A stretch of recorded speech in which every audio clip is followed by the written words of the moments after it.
Bien-aimés, aujourd'hui sur la terre, nous ne voyons pas toutes ces choses. Parce que, alléluia, on ne sait pas que nous sommes de même sang. C'est au ciel que nous allons comprendre que, ah, mon frère là, c'est mon frère vraiment, comme la Bible a dit. C'est ma soeur vraiment, à cause du sang de l'agneau. Alléluia. Parce que là, c'est là où on va comprendre que, ah, nous avons tous le même Père. Nous avons tous le même Seigneur, le même Dieu, le même Créateur. Et quand tu vas rentrer dans le royaume des cieux, ton frère qui est bêté, ton frère qui est angolais, ton frère qui est sud-africain ou autre peuple, tu vas voir vraiment que son frère en Christ est ton vrai frère dans la maison du Seigneur au ciel. Parce que nous sommes de la race de Dieu. Et le sang de Jésus coule en nous et nous sommes revêtus de l'image de Christ, à sa ressemblance. Donc ton frère, aujourd'hui tu ne vois pas que c'est ton frère. Laisse-moi te dire que si tu commences à prier pour ton frère, pour ta soeur qui est en difficulté, qui traverse des moments difficiles, un jour, quand tu vas le retrouver au ciel, tu vas voir que tu avais bien fait de prier pour lui. Alléluia. Tu avais bien fait. Et tu vas dire que mon frère. Alléluia. Aujourd'hui, vous voyez, nous sommes tous réunis ici. Mais qui nous a réunis? C'est le Seigneur. Et des personnes sans Jésus-Christ, peut-être que vous n'allez jamais vous connaître, vous allez mourir. Mais à cause de son nom, nous nous sommes réunis. Et tu vas dans une église, tu dis c'est mon frère en Christ, ma soeur en Christ. Nous formons la même famille. Amen. Mais aujourd'hui, ton frère et ta soeur est dans les moments de difficulté, on va le prendre, on le brandit sur l'internet. On l'a brandi sur l'internet. Alléluia. Aujourd'hui, les gens ne cherchent pas à comprendre le message, mais ils cherchent le caca mou des gens. C'est-à-dire, comment je vais découvrir dans ce qu'il va prêcher ce qui est là pour le piéger. Bien-aimé, je vous enseigne ce message.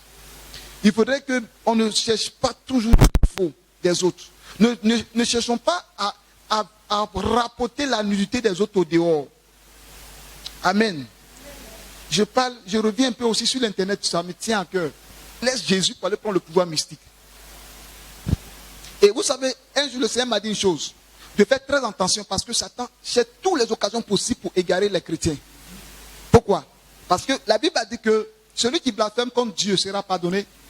Le Père sera pardonné. Celui qui blasphème comme Jésus-Christ sera pardonné. Mais celui qui blasphème comme le Saint-Esprit est coupable d'un péché éternel. Vous avez pensé que Satan va laisser ce verset-là tranquille? Il va utiliser ce verset-là pour que tous les hommes que tu vas les voir, parce que l'autre a péché, on dit que c'est un Illuminati, il a fait sa main comme ça, parce que c'est un Illuminati bien franc-maçon. Peut-être ton pasteur en train de prêcher, ce jour-là il s'est trompé comme ça, en voulant quelqu'un qui a fait comme ça, on dit mon pasteur là aussi il est dedans. Alléluia. Les gestes sont spontanés. Les gestes sont souvent, on ne fait pas attention. Souvent, je suis en train de causer, surtout les sœurs. Ah, je ne sais pas si c'est à cause de leurs ongles. Généralement, les sœurs, quand elles passent, elles font leur main comme ça. Moi, on a fait là. Et puis, elle fait, tu as dit que là, ma fille là, elle est Illuminati. Alléluia. Vous comprenez? Ah, elle est Illuminati. Donc, ça dit, les gestes sont parfois spontanés.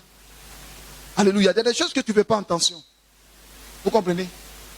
Tu peux, il y a des gens, ils ont dit, ils font des, c'est-à-dire, si tu vois quelqu'un en train de faire photo, et puis lui-même il a fait comme ça, tu sais que lui-même c'est consciemment il a fait. Alléluia. S'il a fait les signes comme ça, cornus, il a fait consciemment. Vous comprenez? Mais aujourd'hui là, même parce que je suis en train de prêcher, hein, que je suis en train de vous expliquer comme ça, j'ai fait ma main comme ça. Et quelqu'un a vu dans une vidéo, malgré que j'ai parlé là, il va prendre la photo là seulement. Il ne va pas prendre le message, hein. Il va prendre photo là seulement et puis il va brandir sur les internets. L'internet pour dire que l'homme de Dieu aussi, il va mettre un Illuminati bien confirmé dans le monde entier. Tout le monde sait qu'un Illuminati c'est un franc-maçon. Et puis il fait photo, écran partagé. Amen. On appelle ça écran partagé. On me met ici prophète avec mes deux doigts. Et puis on le met l'autre aussi avec ses cornes, avec ses deux doigts. Et puis on monte prophète, on entoure mon doigt et puis on entoure son doigt. On dit prophète là c'est un Illuminati. Vous comprenez? Alors que je suis en train d'expliquer et j'ai fait le signe. Mais puisqu'il veut te détruire, il ne va même pas parler que l'homme de Dieu est en train d'expliquer qu'il a fait le signe, mais il va prendre la photo là simplement pour aller placader ça sur internet et les gens sont commentaires. Oui, ça là je sais. De toute façon Dieu, sa manière de travailler là, je savais ça.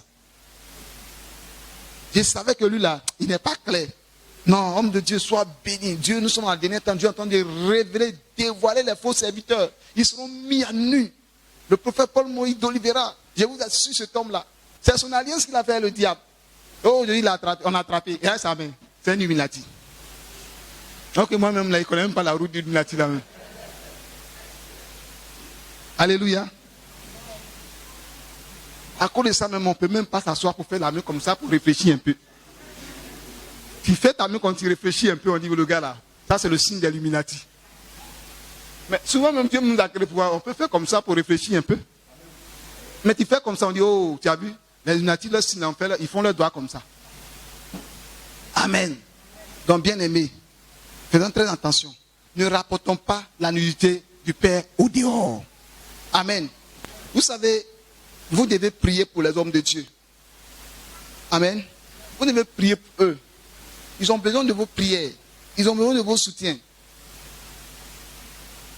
Vous savez, quand je vois un homme de Dieu, quand on dit qu'il est faux, quand déjà, vous savez, la première fois quand j'ai lu l'histoire de Judas Iscariote dans la Bible, où il a trahi Jésus, c'était dans un petit Nouveau Testament.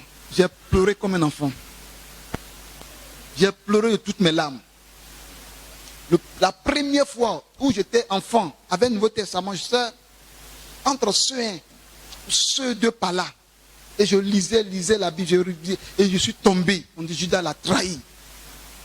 Mais j'ai pleuré. C'est pas parce que je dis Judas l'a trahi que j'ai pleuré. Mais il dit pourquoi c'est lui?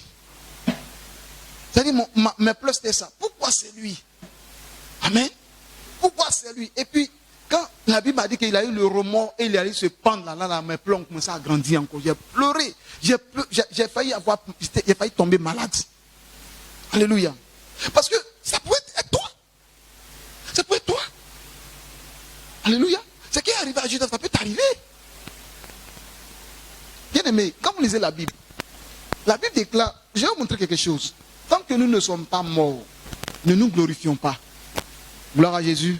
Tant que ton souffle n'est pas fini sur cette terre, il ne faut pas te glorifier. Il ne faut pas te dire que moi vraiment je suis sauvé, je vais au ciel, voilà. Alléluia. Souvent, on entend des paroles, on dit non, c'est vrai, moi je sais qu'il est parti au ciel. Vraiment. Tant que le jour où tu vas quitter ton corps, tu n'as pas vu le Seigneur venir te chercher ou arriver devant le trône de Dieu, devant le grand portail du ciel, le portail n'est pas encore ouvert. Il ne faut pas dire que tu vas aller au ciel. Mais ça peut être peut-être une colère dans ton cœur qui va t'empêcher d'aller au ciel. J'ai écouté un témoignage où un jeune homme, son problème c'est la colère.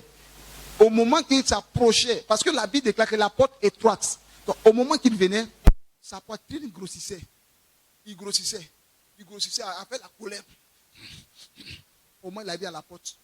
Tout ça là, c'est devenu l'âge. Il a commencé à se forcer pour rentrer au ciel, il ne pouvait pas rentrer. Les démons sont quittés là-bas. Parce qu'il y a une certaine seconde. Tu dois pas, dès que tu viens, les démons te regardent. Mais s'ils voient qu'arriver là, tu es en train de lutter pour partir, ils disent, c'est notre victime. On est attrapé pour aller en enfer. Donc, au moins, lutter pour rentrer, la porte était petite. Mais sa poitrine grossissait. Il n'a pas pu rentrer. Les démons sont venus chercher pour aller le jeter à l'enfer. Pas le péché. Bien aimé, peut-être tu es en train de parler des hommes de Dieu, tu es en train de les exposer, tu es en train de dire quoi que ce soit. Amen. Mais je vais te dire, peut-être tu le fais aussi dans le but d'avertir, c'est bon. Amen. Mais ne passe pas tout ton temps à dénigrer. Commence à prier. Seigneur, tes véritables serviteurs. Parce que parmi eux, il y a des filles du diable, il y a des agents du diable. Mais ceux qui sont, parce que, je vais vous dire une chose, il y a des véritables serviteurs de Dieu et il y a des faux serviteurs. Ça existe. Il y a des serviteurs de Jésus-Christ et il y a des serviteurs du diable. Donc, les serviteurs du diable cherchent à gagner les véritables serviteurs de Dieu. Donc, quand vous allez voir un véritable serviteur de Dieu en train de dévier un peu, ne le classe pas et ne le rapporte pas dehors. Fléchis genoux et commence à prier pour lui. Seigneur, même si ton Seigneur est humilié pour qu'il soit sauvé, fais ça pour qu'il soit sauvé.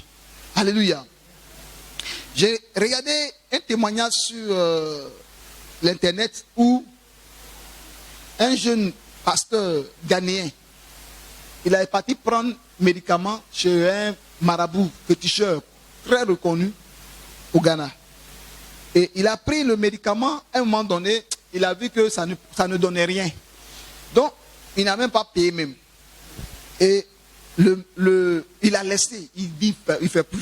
Donc, il a commencé à servir son ministère tranquillement. Et comme le diable sait qu'il a quitté le camp, parce qu'il a été conduit par un autre pasteur pour dire que va cet homme-là te donne un pouvoir. Et l'erreur que les gens commettent, ils disent quoi? Si je vais qu'il m'a donné un pouvoir, que je suis riche, ou bien j'ai eu des armes, moi je vais abandonner.